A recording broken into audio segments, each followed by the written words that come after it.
ministro de Justicia, Héctor Arce Saconeta, que nos acompaña en el programa. ¿Cómo está, ministro? Qué gusto. Muy buenos días, Iván, un placer estar aquí en el Pueblo es Noticia de algún tiempo. Muchísimas gracias. Ministro, lo habíamos ya anunciado, ardua la actividad que se tuvo en esta semana que transcurrió por la visita de un jurista reconocido además a nivel mundial, ex juez Baltasar Garzón, que estuvo en nuestro país, se reunió con el presidente Evo Morales. ¿Qué temas abordaron? Seguramente ha generado mucha expectativa eso. Así es, Ivonne, hemos tenido una grata visita esta semana, la visita de uno de los juristas más connotados del mundo, uno de los jueces más famosos que existe en la humanidad en por los estos momentos. antecedentes y su trabajo además. Por los antecedentes, por su trabajo, pero sobre todo también por su producción intelectual. Tiene más de una veintena de libros en su haber el profesor Baltasar Garzón. Y bueno, tuvimos una grata visita, una visita con miras a varios proyectos que con él estamos trabajando desde el Ministerio de Justicia y Transparencia Institucional desde hace varios años, entre ellos el impulso a la reforma de la justicia penal en nuestro país. Baltasar Garzón ha sido y va a seguir siendo un aliado importante en las reformas que estamos llevando adelante. Nosotros como Ministerio de Justicia estuvimos en un evento muy grande el año 2017 en Santa Cruz, junto con otros grandes profesores de la talla del profesor Eugenio Raúl Zaffaroni, Carlos Alberto Binder, Roberto Viciano. Y bueno, ahora tuvo una visita con una agenda específica, una conferencia en Tarija, muy linda, muy humana, muy sana. Quedaron maravillados allá los jueces, abogados, policías y los estudiantes, sobre todo de la Universidad Autónoma Juan Michel Saracho.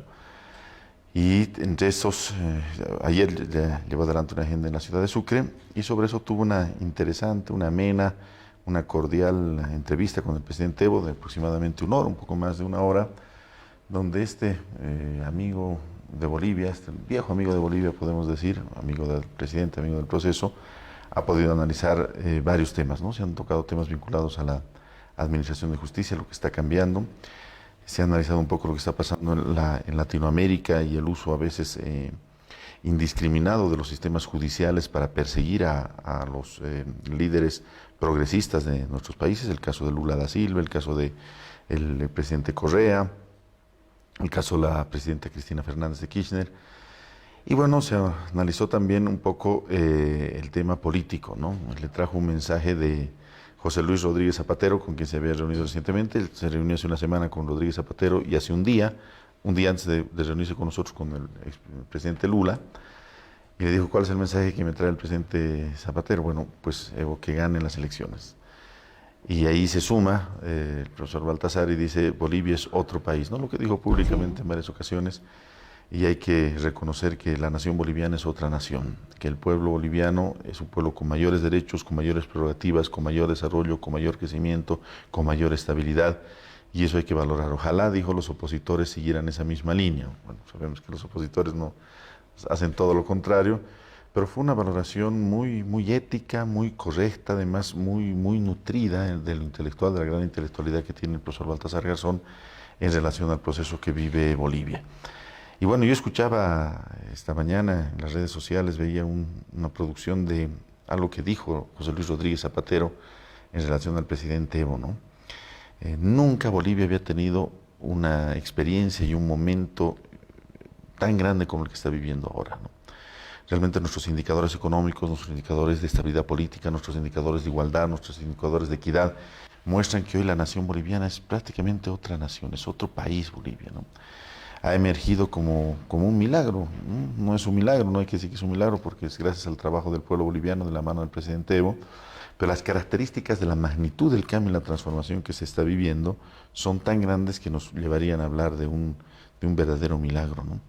En Corea del Sur, por ejemplo, se habla del milagro del río Han, porque no se puede entender cómo en 40, 50 años una nación que estaba en los últimos lugares de desarrollo, que estaba comparada solamente con países del tercer mundo, del África subsahariana, que no tenían ni qué comer, comían de la ayuda norteamericana, finalmente se convierte en la potencia que es hoy día Corea del Sur.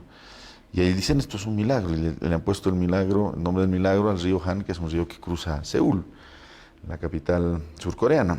Y aquí parecería que ha pasado un milagro, realmente es increíble todo lo que hemos vivido, no es un milagro, es nuestro trabajo, es el trabajo del presidente Evo, pero eso lo reconocen gentes de todo el mundo y gentes de la talla del profesor Garzón, de José Luis Rodríguez Zapatero, de líderes mundiales que, bueno, ven con admiración, ven con tranquilidad, ven con cariño, ven con amor lo que ha pasado con nuestro país. Y eso es algo que se debe destacar, más allá de la coyuntura electoral, más allá de que ahora estemos en elecciones, lo que vive Bolivia es algo verdaderamente extraordinario y eso, cuando es reconocido en el contexto internacional, también es muy importante para nosotros, ¿no? Para nuestra dignidad. Ministro, el tener a Alexios Baltasar Garzón, como usted dice, genera mucha expectativa por todo su conocimiento en materia de justicia. Y en materia de justicia, indudablemente hay una ruta que Bolivia ha comenzado a recorrer desde la implementación del voto ciudadano para elegir a magistrados, por ejemplo, que es algo inédito que se ha dado en el país en los últimos tiempos. Habrá que analizarse cuánto bien, cuánto mal. ¿Qué dice don Baltasar Garzón de la ruta que está siguiendo Bolivia en el tema de la justicia y qué elementos hay que incorporar, ministro, para este tema que indudablemente es muy sensible, ¿no? Ante la opinión pública, el cambiar el rostro de la justicia, que la gente no tenga temor a la justicia? Así es, Iván. Se ha avanzado bastante en el ámbito de la justicia. En el anterior periodo constitucional, hemos dicho más de una vez, se han aprobado cuanto menos 5 códigos, 5 normas fundamentales que han cambiado la administración de justicia en unas áreas que no son muy conocidas, pero que son importantes para la gente. Hay un nuevo Código Procesal Constitucional, un nuevo Código Procesal Civil, un nuevo Código Niña, Niña, Adolescente. Hay un nuevo Código de las Familias que ha simplificado muchísimo la vida de la gente, que ha ahorrado penurias a las personas y que se viven todos los días hoy en día con trámites rápidos, expeditos, con un sistema verdaderamente excepcional de valoración del sentimiento humano, evitar la revictimización, una serie de situaciones que tienen que ver con la administración de justicia. Y bueno, una nueva ley del notariado, y eso lo decía también el profesor Baltasar Garzón, que ha revolucionado definitivamente la función notarial en Bolivia. Antes los notarios eran elegidos por coteo, eran elegidos por dádivas y ahora se ha hecho un cambio total. Hemos tomado para nosotros la administración del notariado, antes estaba en el antiguo Poder Judicial y hemos conseguido que hoy finalmente los notarios, los 752 notarios que existen en toda Bolivia, sean autoridades elegidas solamente por sus méritos, por su trayectoria, por su capacidad, en un sistema inédito que ha merecido incluso un reconocimiento internacional. Hace algunas semanas la Unión Mundial del Notariado le ha dado a Bolivia, en la persona de este ministro, el máximo reconocimiento que da por la labor desarrollada en la función notarial. Por lo tanto, se han hecho cosas importantes, pero falta mucho por hacer. Y eso es consciente, somos conscientes, consciente el presidente, el vicepresidente, y yo mismo lo he dicho más de una vez. Hemos recientemente creado las salas constitucionales como una medida para proteger los derechos de las personas. Hoy en día, cuando hay una afectación a uno de los derechos, uno ya no va a cualquier juez, sino va a un juez especializado, un juez constitucional, una sala constitucional que ya están en vigencia hace varios meses y que están funcionando muy bien. Hoy en día estamos planteando una ley de emergencia, que fue una idea del presidente, la ley de abreviación procesal penal, que yo creo que es la ley más, diremos, más sacrificadamente construida desde una experiencia de consensos con todos los sectores que tienen que ver con la administración de justicia. Recientemente, la semana pasada, tuvimos una reunión de la Comisión de Implementación de los Resultados de la Cumbre en las oficinas del BOL 110, dicho sea de paso, verdaderamente sorprendido por todo el trabajo del ministro de Gobierno, el ministro Carlos Romero, en la construcción y la Policía Boliviana de este sistema extraordinario, el BOL 110. Y bueno, ahí tuvimos una reunión y ahí estamos afinando los últimos detalles y nunca una ley debe ser construida en tanto consenso, con tanta preparación, con tanto cuidado. El 4 de noviembre es la fecha que se ha señalado por ley para el inicio de la implementación. Un inicio que va a demorar unos 3 meses, seguramente hasta el 4 de febrero. Y ahí tendremos en definitiva ya una justicia penal diferente y eso quedará grabado en la historia. Una justicia penal que evite el sufrimiento de la víctima y el sufrimiento del procesado, porque como decía muy bien el presidente, hoy en día sufren ambos, sufre la víctima y sufre el procesado. Ninguno encuentra justicia, los dos sufren la penuria del tener que llegar a tribunales, de tener que llegar a instancias judiciales y esto que se vea como un verdadero castigo, como un verdadero calvario. Decíamos en la conferencia en Tarija con el profesor Baltasar Garzón, tiene que llegar un día en el que así como hoy les podemos decir a nuestros hijos que estén tranquilos y que estén felices, que su gobierno está construyendo un futuro mejor para la nación boliviana, podamos decirles a nuestros hijos que tengan fe y tengan confianza cuando tengan algún problema con la justicia, porque la justicia boliviana es una justicia diferente, una justicia que les va a dar solución. No estamos en eso, no estamos llegando a eso, es una tarea pendiente y la reconocemos. Y la estamos construyendo todos los días en el entendido de que la justicia ya no es un servicio, no es un servicio, es un derecho. Y la Constitución lo establece así. El presidente es muy crítico cuando se habla de servicios. No son servicios. La salud, la educación, el acceso a la justicia son derechos, derechos fundamentales, constitucionales en base a esta nueva Constitución, este nuevo pacto social y político que tenemos, al que nosotros tenemos derecho y bueno, hay que garantizar el acceso a las mejores condiciones. Queremos trabajar al año, tenemos ya un acuerdo, un preacuerdo, decimos, con el profesor Baltasar Garzón, queremos tenerlo casi permanentemente aquí en Bolivia. Tiene una agenda muy complicada, tiene grandes compromisos internacionales, pero tiene la gran voluntad de trabajar con nosotros. Esperemos que en los próximos meses, cuando esta reforma empiece a hacerse realidad, podamos contar también con la presencia de él, la presencia del profesor Zaffaroni, con quien tenemos también contacto, y la presencia del profesor Carlos Alberto Binder, que es otro gran penalista argentino, que es uno de los autores del Código del Sistema Penal, que todos sabemos lo que ocurrió, pero que también ha trabajado esta reforma de la Ley de Abreviación Procesal Penal, que se muestra como una respuesta objetiva, ¿no?, a los problemas que tiene la Administración de Justicia en nuestro país. Es como una alternativa, ministro, porque quienes hemos leído, si no todo, pero por lo menos hemos leído algo sobre lo que era el anterior Código Penal y las transformaciones y lo que ha ocurrido a través de una desinformación, yo creo más que todo a la población, una desinformación de una manera mala, ministro, porque le digo, lo poco que hemos leído, quienes lo hemos leído, seguramente ustedes que son especialistas en el tema lo saben de punta a punta, pero quienes hemos leído lo poco que nos ha tocado leer, nos hemos dado cuenta que realmente era un modelo que iba a ayudar a todos los sectores de nuestro país y a todos los bolivianos, era una gran alternativa. Lamentablemente no se pudo llevar adelante todo esto. Esta es como una alternativa que va más o menos en ese camino de poder encontrar soluciones y poder tener una mejor justicia en nuestro país. El Código del Sistema Penal, Ivonne, unía los dos códigos en materia penal. El código donde están los procedimientos, cómo se lleva adelante el juicio, y el código donde están los delitos, es decir, qué conductas humanas son calificadas como delitos. Es el Código de Procedimiento Penal y es el Código Penal. Los unía en uno, que se llamó el Código del Sistema Penal, por eso es el nombre Código del Sistema Penal. Y tenía grandes, importantes avances. Todos sabemos lo que pasó en base a la mentira, en base al engaño, y por un poquito de falta de socialización que tuvo la Asamblea Legislativa Plurinacional en su momento, tejieron mentiras, tejieron falsedades y desataron los demonios de alguna manera para que finalmente este código fracase. Todos sabemos lo que pasó. La Ley de Abreviación Procesal Penal, justamente por esta razón, construida en consenso, construida con una amplia difusión, con una amplia preparación, ya han terminado los cursos de diplomado. 4 meses han estudiado jueces, fiscales, abogados, policías para la implementación de esta ley. Esta ley no puede fallar, justamente por la lógica de preparación que se ha dado, ¿no? La alta importancia que se ha dado al tema de formación y capacitación de los actores que tienen que ver. Esta ley es una ley que recoge varios elementos favorables de la parte procesal. No nos hemos metido con la parte sustantiva, o sea, esta ley no tipifica nuevos delitos, no cambia los delitos, sino se va a la parte procesal, que es justamente donde se necesitan las mayores transformaciones. ¿Cuáles son? Muy simplemente, en términos muy sencillos, para que nuestro pueblo nos entienda. Primero, la transformación informática. Toda nuestra vida, un documento que ahora necesite alguno de ustedes, cualquier situación que necesitemos, ahí está lo que tiene Iván en la mano, el iPad. Este instrumento maravilloso, y si no es el iPad, es el teléfono. Toda nuestra vida fluye a través de ellos. Ahorita Iván es imposible que dijera, si necesita algún documento que estuviera lejos, supongamos en otro ministerio, imposible que mande a alguien a que recoja físicamente para que se lo traiga. Se lo envían por este equipo.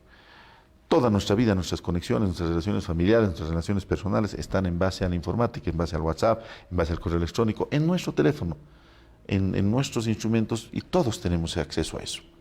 Pues bien, en la Administración de Justicia eso no existe, Iván. No existe la tecnología para una cosa tan simple como son las notificaciones. Para hacer notificar, esa palabra tan usada en el mundo del derecho, para hacer una notificación en un juicio, usted tiene que ir, buscarlo al oficial de diligencias, pagarle 50, 100 bolivianos a un oficial de diligencias, porque si no, no se mueve. No debería ser así, pero la práctica hace que sea lo constante. Y el oficial de diligencias, cuando tenga tiempo, en 2 días o 3 días, si quiere, le ha de hacer el favor de ir a notificar una actuación judicial. Esa realidad tiene que cambiar. Los jueces tienen que ingresar y los juzgados tienen que ingresar a la informática de un solo golpe, lo que denominamos la ciudadanía digital. A los abogados, ahora cuando los carnetizamos en el Ministerio de Justicia, los habilitamos para el ejercicio de la función a través del Registro Público de Abogados, ya les damos un documento de la ciudadanía digital donde consta un correo electrónico que los va a acompañar toda su vida. De los 70.000, más de 25.000 ya tienen este mecanismo. Y es a ese correo electrónico que le van a llegar todas las notificaciones. Basta de que tengamos notificaciones y actuaciones judiciales que duren días, semanas. Cuando se hace, eso está al clic del dedo sobre una computadora, sobre un teléfono, sobre un iPad, sobre cualquier mecanismo de comunicación electrónica. Por increíble que parezca, la tecnología no ha llegado a la Administración de Justicia. Uno lleva adelante una audiencia de varias horas, termina y no sirve la grabación, tiene que transcribirse eso, y eso puede durar semanas transcribiéndose, una transcripción en un acta que nadie lee, que nadie conoce, que nadie estudia. Y es lo que pasa cuando simplemente la versión magnetofónica, el audio, ¿no es cierto?, en un CD, en un flash memory, sirve exactamente lo mismo y mucho mejor. Pues ahora todos esos elementos, la programación de audiencias, las notificaciones, las actas de audiencia, todo ha de ser absolutamente electrónico. Es como el desembarco de la tecnología, de la informática, por supuesto con mecanismos de seguridad, a la función judicial en el ámbito penal. Un segundo elemento es el tema de la libertad. Aquí se trabaja mucho sobre la libertad de las personas. Que una persona haya sido sorprendida con la comisión de un delito, un delincuente infragrante, supongamos de un feminicidio, supongamos de un robo, está bien que sea detenido preventivamente porque hay pues los elementos de convicción suficiente. Lo hemos encontrado en la comisión del delito, es lo que se llama la figura de la fragancia. Pero si una persona no es un delincuente infragrante, es una persona que asume su defensa, que no ha sido sorprendido en la comisión misma del delito, el quitarle su libertad preventivamente debería ser la excepción y no la regla. Y lamentablemente la detención preventiva se ha convertido en nuestra práctica judicial en la regla y no la excepción. Lo normal y lo corriente es que en la audiencia de medidas cautelares, que es una audiencia además que dura a veces 9 horas, 10 horas, 11 horas, donde todos se llevan sus mejores abogados y donde finalmente se debate el proceso en sí, esa audiencia concluya siempre con la detención preventiva de una persona. Y cuando se detiene preventivamente un ciudadano, estás deteniendo a un inocente. Te reitero, si es que no ha sido sorprendido en fragancia, si es que no es un delincuente confeso, que se ha sometido a un procedimiento o que ha reconocido la comisión de un delito. Y esa persona inocente puede estar ahora 1 año, 2 años, 3 años, 4 años en la cárcel. Y puede ser que al final, recordemos el caso del doctor Jerry Fernández, puede ser que al final se establezca que esa persona era inocente. ¿Qué se le dice a esa persona? Se le dice, mire, disculpe, había sido usted inocente, han pasado 3 años de su vida usted en la cárcel, va a disculpar, vaya nomás a su casa tranquilo. ¿Le podemos decir eso? En muchos de esos casos. Nosotros hemos hecho un censo carcelario entre 10 instituciones del Estado con un esfuerzo único, cuyos resultados se van a poner a conocimiento del pueblo en las próximas semanas. Es un gran trabajo que se ha hecho conjuntamente el Ministerio de Gobierno, el ministro Carlos Romero, y bueno, ahí sabremos muchas de las realidades carcelarias, porque estos casos existen. ¿Qué le decimos a esa persona? Que la hemos tenido detenida preventivamente, injustificadamente durante años. Eso se termina. Ahora el fiscal, cuando solicite la detención preventiva, tiene que decir, yo solicito la detención preventiva por 6 meses, por decir algo. Y en estos 6 meses yo voy a realizar tales actos investigativos, voy a demostrar tal pericia, voy a traer tales testigos y voy a demostrar estos hechos. Obviamente, si estamos prendiendo la libertad de una persona, si estamos quitándole la libertad de una persona, no es para tenerla en un depósito, meterla en la cárcel y que se quede ahí. Es obviamente para que trabajemos en una investigación y esa persona esté el menor tiempo posible privada de su libertad. Y este es un nuevo rol que van a tener los fiscales, que los va a forzar a mayor trabajo. Sabemos que tiene mucho trabajo, sabemos que son muchos los expedientes, que hay una cultura de mucho pleito en nuestro país, pero pese a eso tienen esta gran responsabilidad, para eso han sido capacitados. Tienen un gran aliado aquí en el fiscal general del Estado, el doctor Juan Lanchipa, que ha trabajado muchísimo en la formación y la concientización de sus fiscales para este nuevo cambio. Así se protege la libertad de la persona. Hay determinadas situaciones en las que no proceden detenciones preventivas. Se protege, por ejemplo, a la mujer embarazada. Se protege a las personas que tengan bajo su guardia y custodia a un niño menor de 1 año. Se protege a personas que tengan enfermedades terminales. Hay una serie de mecanismos que protegen la libertad de las personas, por supuesto con salvedades. Ese régimen de protección no se aplica para delitos de narcotráfico, no se aplica para delitos de corrupción, no se aplica para delitos de violencia familiar, feminicidio, ni nada de eso. Una persona de 80 años se ha cometido un feminicidio, ese crimen horrendo que pretendemos que sea calificado como crimen de lesa humanidad, fue uno de los grandes temas que se abordó entre el presidente y el juez Baltasar Garzón. En esos casos todos van a la cárcel. Así la persona tenga 80 años tiene que ir a la cárcel, porque protegemos la vida, protegemos a la mujer, lo más sagrado que tenemos, ¿no es cierto? Nuestra concepción del mundo, del universo, lo más sagrado es y debería ser siempre la mujer, y no vamos a escatimar en ningún sentido para proteger a la mujer. Y esta ley tiene un componente adicional, que es la protección justamente de los niños, niñas, adolescentes y mujeres, fundamentalmente en una franca lucha, una abierta lucha contra el feminicidio.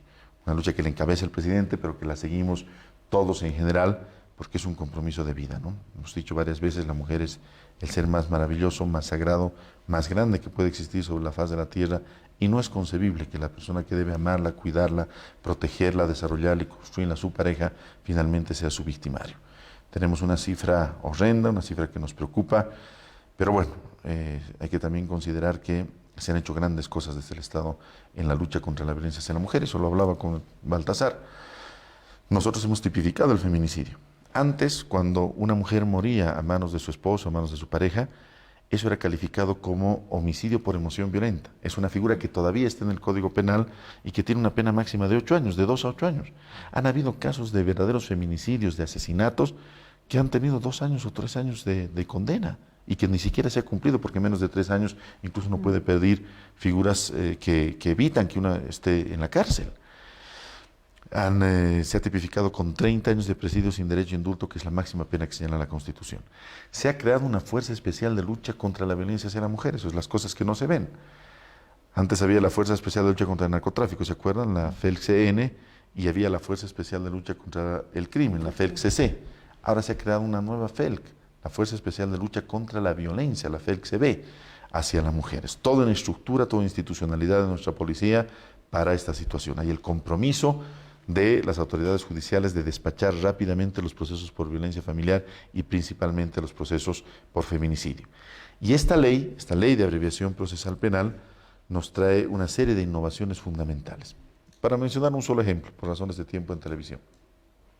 Cuando una mujer ahora es lastimada, golpeada, sufre violencia física y violencia psicológica de parte de su pareja, llega ante el juez y este juez puede disponer la detención del agresor, puede disponer medidas de protección para que la persona no se acerque, la permanencia en una vivienda, la protección de los hijos.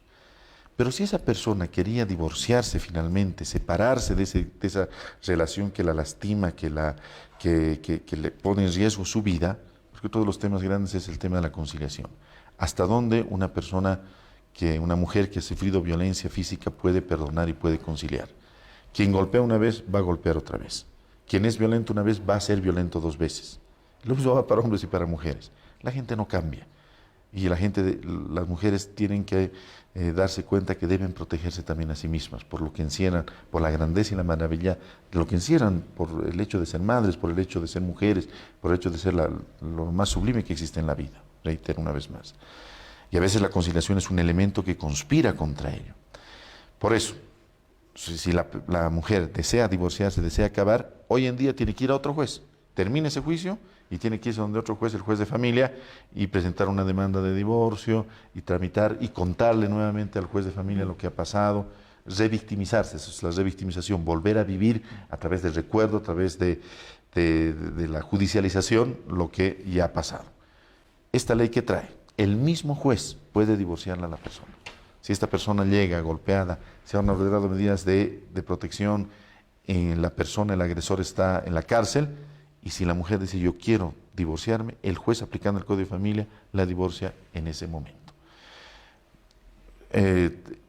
Simplificación de los trámites de certificaciones médicas en casos de violencia sexual, infinidad de medidas que van a hacer la vida de la mujer mucho más simple cuando surge, cuando llega esta desgracia. Una mujer que sufre violencia, yo he visto muchos casos, llegan golpeadas muchas veces ante la policía, ante el juez, llegan botando lágrimas muchas veces con sus hijos en brazos. ¿Cómo el Estado, cómo la sociedad jurídica y políticamente organizada no va a reaccionar ante una situación de esta naturaleza? La justificación de la razón de la existencia misma del Estado es en proteger a nuestras mujeres, en proteger a las personas que son víctimas de violencia. Pueden ser también hombres, pueden ser niños. Nosotros no toleramos la violencia contra los niños. Toda forma de violencia es reprochable, pero como hemos dicho más de una vez, la peor de todas es la que se ejerce contra un niño. Un niño no tiene la capacidad de defenderse, no tiene la capacidad de quejarse, no tiene ni siquiera la capacidad de entender qué es lo que pasa, no puede denunciar, no puede organizarse. Solamente sufre y se ahoga en su amargura y muchas veces pierde su vida. Ni siquiera entienden lo que pasa. Son las víctimas más inocentes de la violencia, de una violencia que condenamos y no aceptamos. Y la Ley de Abreviación Procesal Penal trae, por supuesto, mecanismos claros y objetivos y precisos para la protección de la minoridad. Dos elementos, ministro. El presidente pidió a la Asamblea Legislativa Plurinacional la conformación de una comisión que pueda identificar los cuellos de botella donde, por supuesto, las sentencias contra feminicidios tardan tanto, ¿no? De los 80 casos, creo que el 10% recién tenía sentencia, que es un tema que ya está funcionando, ya se ha citado sobre todo a los familiares de personas que hayan perdido la vida por feminicidios, que es un paso que ha dado en la Asamblea Legislativa con una comisión que ya está integrada por oposición y oficialismo, como una manera de agilizar precisamente estas sentencias. Y por el otro lado, ministro, está el tema de jueces, fiscales, magistrados que están involucrados en temas, diríamos, dolosos de corrupción.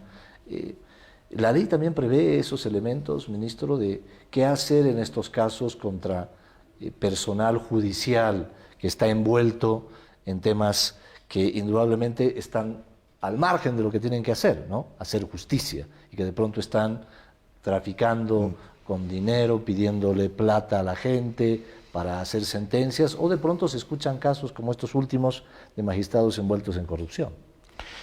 Así es. A ver, sobre el primer tema, Iván, yo creo que hay una gran voluntad de todos los actores del Estado, no solamente del gobierno, sino del Estado, en encarar la lucha contra el feminicidio de una manera total, de una manera abierta, de una manera franca, de una manera decidida. Ahí se firmó un pacto entre el presidente Revilla, presidente del Tribunal Supremo, el fiscal general del Estado, Juan Lanchipa, y el Servicio Plurinacional de la Mujer y la Despatriarcalización. Y ya están viéndose los resultados de ese pacto. Nosotros subimos una información en la ciudad de Sucre recientemente, donde se ha evidenciado de que se están priorizando evidentemente y se están empezando a emitir sentencias rápidamente en los casos de feminicidio y de violencia contra la mujer. Hemos podido comprobar esa situación. Quiero resaltar la gran voluntad del doctor José Antonio Revilla, del fiscal general, doctor Lanchipa, en trabajar en esto. Se ha sumado una comisión especial que ha formado la Asamblea, bienvenida, es su función, es su naturaleza, nos sumamos nosotros a ese espíritu colectivo de querer generar entre todos una mejor respuesta, una respuesta más objetiva en cuanto a la lucha contra la violencia hacia la mujer. En el segundo tema, ¿existe corrupción en el órgano judicial? Existe corrupción, lamentablemente, ¿no? No se puede generalizar, ¿no? Ni siquiera hablar de magistrados. Yo respeto mucho y valoro mucho a todo este grupo de magistrados que han ingresado a trabajar en base a esta segunda experiencia, este segundo grupo. Ahí tenemos a personas muy destacadas, a las personas que han hecho toda su vida una larga trayectoria, ¿no es cierto?, de moral, de ética y de servicio al derecho, de servicio a la justicia. Pero siempre van a haber casos, ¿no es cierto? No serán la mayoría, pero siempre hay jueces, así como hay buenos jueces, hay malos jueces, como hay buenos abogados, buenos policías, malos policías.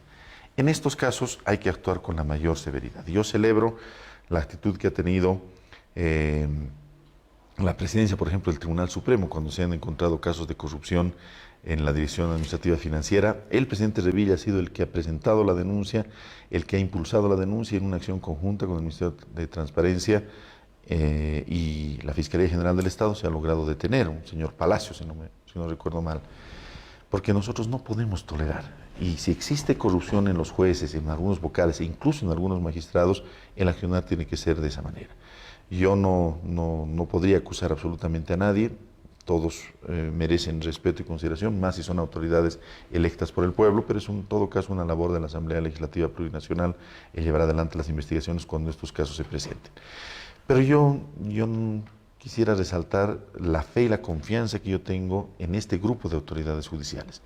Creo que todo lo que hemos venido construyendo en estos 2 años es una muestra, y la ley de abreviación procesal es algo de ello, es una muestra de lo que se puede construir conjuntamente cuando existe voluntad, cuando existe una decisión de realmente luchar contra la corrupción y construir una cultura de mayor transparencia. Por ejemplo, yo he hecho una observación, no es un tema de corrupción, es un tema de una observación personal que yo hice, porque algunos amigos periodistas me informaron en Santa Cruz hace una semana que de los 6 vocales constitucionales que hay, 4 habían viajado a China a un curso por 2 semanas o 3 semanas. Yo observé esa situación en un seminario y hemos visto una respuesta objetiva. Yo saludo y la valoro. Los mismos magistrados nos han escrito, nos han dicho, no entendemos, hemos terminado una fase del curso, nos ha servido y vamos a volver. Y ayer el presidente Revilla se refería a ello también. Y eso es saludable, no es un caso de corrupción, pero son situaciones a veces que la gente espera, ¿no es cierto? Nosotros en esta coyuntura tenemos grandes compromisos internacionales y no estamos viajando al extranjero porque estamos priorizando justamente este tema de la implementación de la ley de abreviación procesal penal, los resultados del censo. Y cuando viajamos, como viaja el presidente Evo, estuvimos recientemente con usted, creo, en Nueva York, estaba como son los viajes con el presidente, ¿no? Hay que dormir en el avión porque uno llega en la mañana, trabaja todo el día y como si estuviera volviendo de Cochabamba, vuelve en la noche. Entonces, en este marco de esfuerzo, de trabajo que existe de autoridades, de otros órganos del Estado, de esfuerzo que tenemos todos los bolivianos en construir un paradigma diferente, que tengamos un viaje de 3 semanas en China, un gran país al cual yo admiro y quiero profundamente, pero que tiene un derecho muy diferente al nuestro, digamos, por decirlo menos, ¿no es cierto? El derecho constitucional de este gran país es muy diferente al derecho nuestro, que es más basado en las costumbres occidentales, o el derecho occidental, ni menos. Entonces, como que no se justificaba mucho, pero bueno, tuvimos ahí una buena respuesta. Yo saludo y respeto y valoro toda la vocación de servicio y de construcción colectiva que existe, respetando la absoluta independencia de las autoridades judiciales, no solamente las electas por el pueblo, sino también otras autoridades como la Fiscalía, que tienen un deseo constante de construir. El próximo martes, pasado mañana, a las 8:30 nos reunimos nuevamente en Sucre, y es una coordinación permanente que va a dar una respuesta favorable, una respuesta positiva, gracias a la voluntad de las autoridades y del pueblo boliviano en cuanto a la justicia penal. Arduo es el trabajo, ministro, porque genera una gran atención por parte de la población que está ávida de un sistema judicial que sea más justo, que sea más pronta la solución a sus conflictos y que no sea tan burocrática. Entonces, la gente tiene mucha expectativa en esto porque ve la solución a muchos de sus conflictos. Usted hace unos días convocaba a los jueces, a los fiscales, a los magistrados a trabajar a la par del presidente, les decía usted. Sí. Es medio difícil a la par, ¿no? Sí. Hasta para nosotros es difícil. Realmente es un ejemplo de trabajo extraordinario. Ese tipo de convocatoria, pero que hayamos un mayor esfuerzo. Ese tipo de convocatoria le genera a la población una gran expectativa por solucionar sus problemas, más que todo en este sentido. Se habló con el doctor Baltasar Garzón de este tema de la mujer. ¿Qué piensa él sobre todos estos aspectos que han sido implementados en nuestro país? ¿Cómo estamos? Él que tiene un recorrido bastante amplio por el mundo y tiene conocimiento de lo que pasa en el mundo. ¿Qué es lo que piensa de la implementación de todas estas medidas? Sean esas normativas, sea la creación del Servicio Plurinacional, del Gabinete de la Mujer, de todos estos aspectos. ¿Qué es lo que piensa? ¿Está de acuerdo? ¿Qué es lo que le faltará en este tema, más que todo de la mujer? Él, profesor, ha saludado, ha conocido de primera mano y él ha venido haciendo seguimiento. Nosotros constantemente le íbamos informando de estos cambios. Tenemos una relación además de amistad y es un gran asesor, es como un como un sabio, diremos, al que recurrimos. Un gran consejero. Un gran consejero en muchos temas de la Administración de Justicia, incluso en otros temas, como el tema de la causa marítima, ahora me voy a referir a ello. El profesor Baltasar Garzón en el mundo entero tiene un renombre por su lucha contra la violencia hacia la mujer. Y él, a través de varios libros que ha escrito, ha contado experiencias de cómo la función judicial debe dar una respuesta inmediata para evitar que la violencia contra la mujer termine en la muerte de la mujer. Y eso es algo muy serio que hay que ver. Por eso hablaba hace un momento sobre este tema de la conciliación, el perdón que existe. Hay casos de violencia que se califican a veces, la violencia o el daño físico a una persona se la califica jurídicamente en días de impedimento. Y hay casos en los que se califican con 20, 30 días de impedimento, que se lastima de tal manera la humanidad de la mujer, que es fácilmente presumir que la próxima va a ser la cobrada de la vida. Y tenemos casos, estoy analizando varios casos, cuanto menos 5 casos emblemáticos, donde se le ha advertido a la mujer que podía correr este peligro y la mujer, a veces desoyendo a su propia familia, ha decidido seguir hasta finalmente terminar en la muerte. Son 2 casos en Cochabamba en especial que yo estoy trabajando incluso con las familias de estas personas víctimas de feminicidio. Y muchas veces las grandes víctimas son los hijos. Yo veía una caricatura hace algunas semanas, cuando una persona fallece, se hace el levantamiento del cadáver, pero por una práctica criminalística se marca con una tiza, con un marcador blanco, el lugar de la muerte, la forma como ha sido encontrada.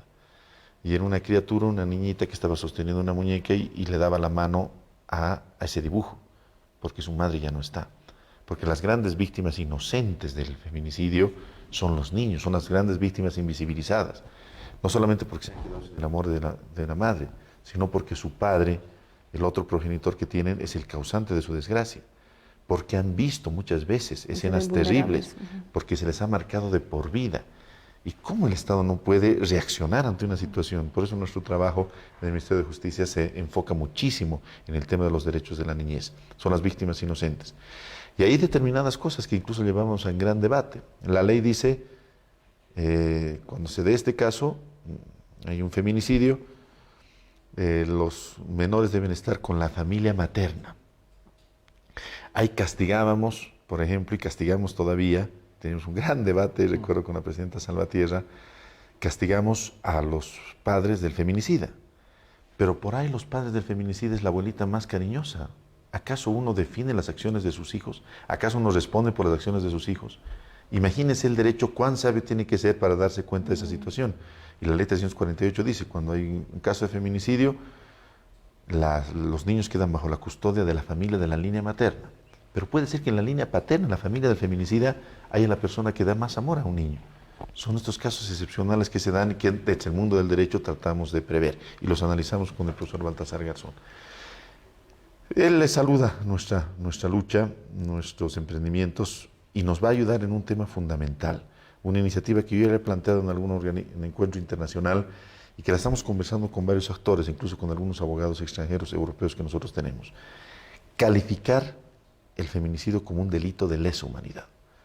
Eso dispara muchas alarmas. Hace que en el contexto internacional pueda ser mejor reprimida esta actividad o esta actitud ilícita contra la vida de la mujer. La imprescriptibilidad, la forma de luchar contra ellos en el contexto no solamente nacional, sino internacional, reitero, cambiaría muchísimo, y él ha visto con buenos ojos esta iniciativa extraordinaria del presidente Evo, que está cobrando cuerpo, que está cobrando fuerza en la academia y en el contexto, ¿no? Y bueno, también ha asesorado muchas cosas y ha comentado muchas cosas más que asesorar. Aclararé eso para no generarle un conflicto con algunas autoridades chilenas, que también lo respetan y lo conocen mucho a Baltasar Garzón. Pero bueno, haciendo un análisis sobre el fallo de la Corte Internacional de Justicia, dijo con una verdad extraordinaria, con una verdad tan simple, con un lenguaje tan humano, dijo una cosa que es muy, muy, pero muy cierta, ¿no es cierto? Dijo, si la Corte Internacional de Justicia no hubiera querido que las partes sigan negociando, pues simplemente no ponía ese acápite que invoca al diálogo entre los dos países. Imagínense cuán cierto. ¿Cuál es la razón de la existencia de esa frase final? Eso lo lleva a decir que hay que profundizar precisamente en este análisis del fallo. Hay una intencionalidad, hay un deseo, hay una aspiración de la Corte de que ese diálogo continúe. Si bien jurídicamente, por razones que podemos compartir o no, en el caso nuestro no las compartimos, pero si bien jurídicamente la Corte ha establecido que no existe la obligación de negociar, hay pues una convocatoria del más alto tribunal creado por la humanidad para solucionar controversias a que dos pueblos estén llamados a entenderse y que se entiendan entre sí.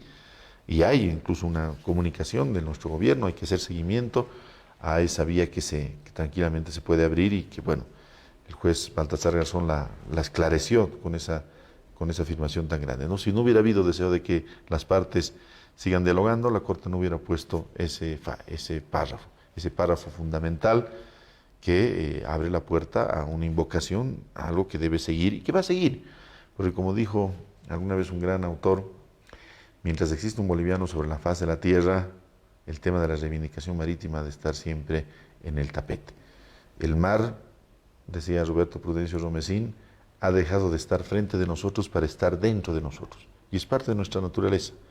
Y mientras exista, reitero, un boliviano sobre la faz de la tierra, como diría Sánchez Bustamante, el Estado boliviano ha de hacer todo lo que sea posible, lo que le sea humanamente posible, mientras exista un solo boliviano en la tierra, por lograr esta reivindicación que, muy contrariamente a lo que políticamente algunas personas afirman, en nuestro criterio avanzado en que el mundo ahora conoce la reivindicación marítima boliviana. Hemos tenido la capacidad de judicializar este tema. La Corte Internacional de Justicia ha tenido grandes reconocimientos a favor, que son los económicos que nos sirven, y finalmente esta invocación a la que se refería el juez Baltasar Garzón. Bien, ya en esta última parte, ministro, se lo pregunto como jurista. Estamos a 21 días de las elecciones, próximo 20 de octubre. El candidato Carlos Mesa, en una entrevista hace poco con Amalia Pando, decía que en el caso de que hubiese recibido plata para ser vicepresidente con Gonzalo Sánchez de Lozada, ese tema ya hubiera prescrito. Dentro de la normativa jurídica, ministro, ¿es posible pensar que un tema de que alguien haya recibido plata para ser vicepresidente pueda haber prescrito dentro de las leyes bolivianas? Es gravísimo ese tema, es realmente grave. Y es grave desde el punto de vista ético, desde el punto de vista moral. Un hombre que aspira a la primera dignidad, porque por eso se llama el primer dignatario de Estado, porque el pueblo le da la dignidad a una persona cuando la elige para que la gobierne. Un hombre que aspira a conducir los destinos de la nación boliviana, que aspira a la primera dignidad, que prácticamente haya confesado de que han habido hechos irregulares y que pida que los mismos no sean investigados, no sean analizados por el transcurso del tiempo, por la prescripción, es una situación gravísima. Carlos Mesa debería ser el primer interesado en que se lleve adelante una investigación. Si él no debe nada, no tiene por qué temer nada. Esto no es un tema de guerra sucia, esto ya no es un tema de campaña política, este es un tema de fondo, de la obligación que tiene un candidato a la presidencia de esta nación de decirle al pueblo qué es lo que ha pasado sobre la información que existe de que ha recibido más de $1 millón para ser candidato, es decir, para representar a los bolivianos, ha recibido más de $1 millón, una parte presumiblemente de los fondos de un partido político y la mayor parte en cotas, posiblemente a través de gastos reservados, posiblemente del dinero de todos los bolivianos que necesitábamos para salud, para educación, que necesitábamos para las cosas que no teníamos, porque el mismo presidente Mesa después nos dijo en su época que pedía limosna, que estiraba la mano para pagar los sueldos de los bolivianos. Si estiraba la mano para pagar los sueldos de los maestros y de los bolivianos, ¿cómo es así que se hizo de semejante dinero y ahora no de una explicación coherente? Y que ese dinero haya pasado todavía a ser lavado, como se dice, a través de procedimientos oscuros que no los puede explicar nadie y que, bueno, se llene la boca todavía hablando supuestamente de la corrupción que existe en nuestro gobierno. Es una situación gravísima. Puede estar prescrita la acción, no pueden haber elementos de prescripción, yo no lo sé, no los he analizado, pero políticamente eso jamás va a prescribir, éticamente eso jamás va a prescribir. Legalmente, jurídicamente, hay una gran responsabilidad de informarle al país y de decirle a la nación boliviana qué es lo que ha pasado con esto. Esto ya no es un tema que se lo pueda decir, no voy a responder a la guerra sucia, esto no es guerra sucia, hay denuncias serias. Ahí está el señor Mauricio Balcázar, hay un libro escrito sobre hechos y sobre eso han aparecido evidencias dentro de un proceso que el mismo o que la misma señora Valdivia ha iniciado, según tengo entendido, al Ministerio Público, y donde han aparecido una serie de pruebas que ha presentado legítimamente la Unidad de Investigaciones Financieras. Aquí hay situaciones jurídicas que tienen que ser esclarecidas. Y no es aceptable, no es tolerable que un hombre, reitero, que aspira a la primera dignidad diga, así esto haya pasado, estos sean delitos, ya son prescritos. Es decir, olvídense porque ya ha pasado el tiempo. Olvídense porque ya no pueden hacerme nada porque esto ha prescrito. Gravísimo, gravísimo, gravísimo, gravísimo lo que está ocurriendo en este caso. Pero esta es una opinión personal que yo la doy íntegramente a título jurídico, a título de abogado, Iván. Ministro, gracias por estar Muchísimas con nosotros. Gracias, ministro. Bien, no nos queda más tiempo, Ivonne. No hay Simplemente saludar a la gente que nos está acompañando también fuera de nuestras fronteras, muchos bolivianos en la Argentina, en Brasil, mucho movimiento. Nos informaron desde Buenos Aires que se han entregado unos certificados a los bolivianos que tienen diferentes tareas allá a través del Ministerio de Educación. Certificados de competencia que les dan allá para que puedan tener también una formación allá.